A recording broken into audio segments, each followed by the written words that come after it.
जंग के साए में घिरा दुनिया का सबसे खतरनाक समुद्री रास्ता, जहां हर पल मंडरा रहा है खतरा।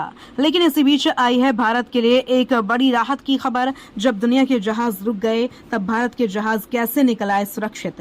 युद्ध जैसे हालात के बीच भारत के लिए बड़ी राहत सामने आई है। पेट्रोलियम उत्पाद लेकर 2 भारतीय व्यापारी जहाज स्ट्रेट ऑफ हॉर्मुज से गुजरते हुए भारत की ओर बढ़ रहे हैं। खास बात यह है कि इस समय क्षेत्र से जहाजों की आवाजाही लगभग ठप हो चुकी है।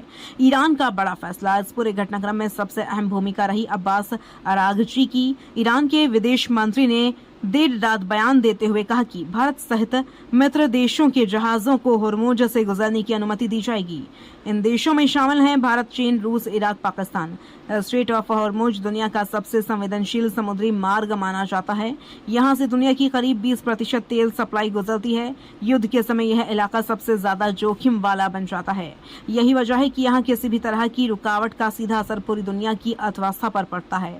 भारत पहुंचा एलपीजी जहाज। इस बीच राहत की खबर यह भी है कि एमटी जग वसंत नाम का जहाज करीब 47,000 मीट्रिक टन एलपीजी लेकर वडीनार टर्मिनल पहुंच चुका है। यहां जहाज से एलपीजी को उतारा जा रहा है। दूसरे जहाजों का रूट बदला।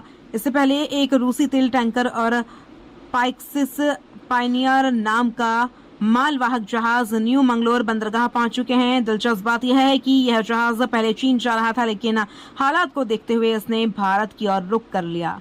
भारत में तेल की स्थिति क्या है? सरकार ने साफ किया है कि देश में पेट्रोल, डीजल और एलपीजी की कोई कमी नहीं है।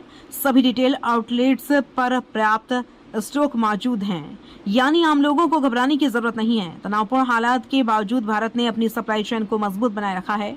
भारत अब 41 से ज्यादा वैश्विक सप्लायर्स से कच्चा तेल खरीद रहा है। इससे किसी एक क्षेत्र पर निर्भरता कम हो गई है। यह पूरा घटनाक्रम दिखाता है कि युद्ध के बीच भी भारत अपनी ऊर्जा सुरक्षा को लेकर सतर्क है और अंतर्राष्ट्रीय स्तर पर संतुलन बनाकर आगे बढ़ा है। जंग के बीच जब दुनिया की सप्लाई लाइन थम गई, तब भारत ने अपने लिए रास्ता बना लिया। लेकिन सवाल अभी भी बाकी है, अगर हालात और बिगड़े तो क्या दुनिया की तेल सप्लाई पर पड़ेगा बड़ा असर? फिलहाल राहत है, लेकिन खतरा अभी टला नहीं है।